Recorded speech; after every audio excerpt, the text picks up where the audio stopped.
කාලේ නේද? අඩුවනේ.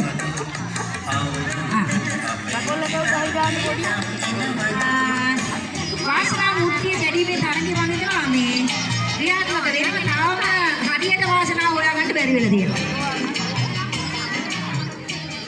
අපේ සංවිධායක මණ්ඩලයේ පොඩ්ඩක් ඉතින් නේද? මේ වාසනා මුට්ටිය කඩන්න යනකොට ඉතින් චුට්ටක් ඈත්දලා ඉන්නේ නේද අපේ මාමා? ඔව් මොකද නැත්තම් ඉතින් අලුත් අවුරුද්දේ අපිට වාසනා මුට්ටිය අරන් යන්නට ගෙදර. ඔව් බැරි මේරින්න.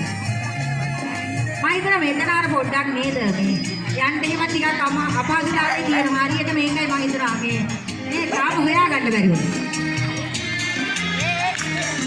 වාසනාව කාට කරගිලා තියෙනවද බලලා හොඳ තාට බම්බරල කරකෙයි වැලි. අර හොඳ දාඩ බම්බරේ කරකෙයි වැලි. එහෙම නේද මම උදා? ළමයි කරද? කාණි බම්බරක තමයි කාණි කපුලෙන් ගැහුවද? ගැහුවද? මේ සාසුළු මාතකින් විතර ඇල්ලීමේ තරගයේ සහ යෝගට් කැවීමේ තරගයේ ආරම්භ කිරීමට කටයුතු සංවිධානය කර තිබෙනවා. ඒ සඳහා ඉදිරිපත් වන දරු දැරියන් කාර්යාලයට නම ලබා දෙන ලෙස කාර්මික මතක් කර තිබෙනවා. හරියට ඇස තැබීමේ තරගය චූඩි දුවා.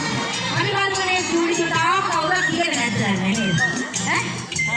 ආසන්න වශයෙන් මම අප්පච්චි ඕනේ යනවා. අල්ලන්නේ නැතුව ෆෝන් එක අල්ලන්නේ නැතුව මම අප්පච්චි හරියටම තියන්න බලන්න නේද? අන්න ඉලක්ක කරගෙන ඉන්න තේරෙනව නේද? පොඩියට ඉලක්කයක් තියෙනවා. නේද? ඕනම කෙනෙකුට ඉලක්කයක් තියෙනවනේ. හරියා මම අප්පච්චි හරියා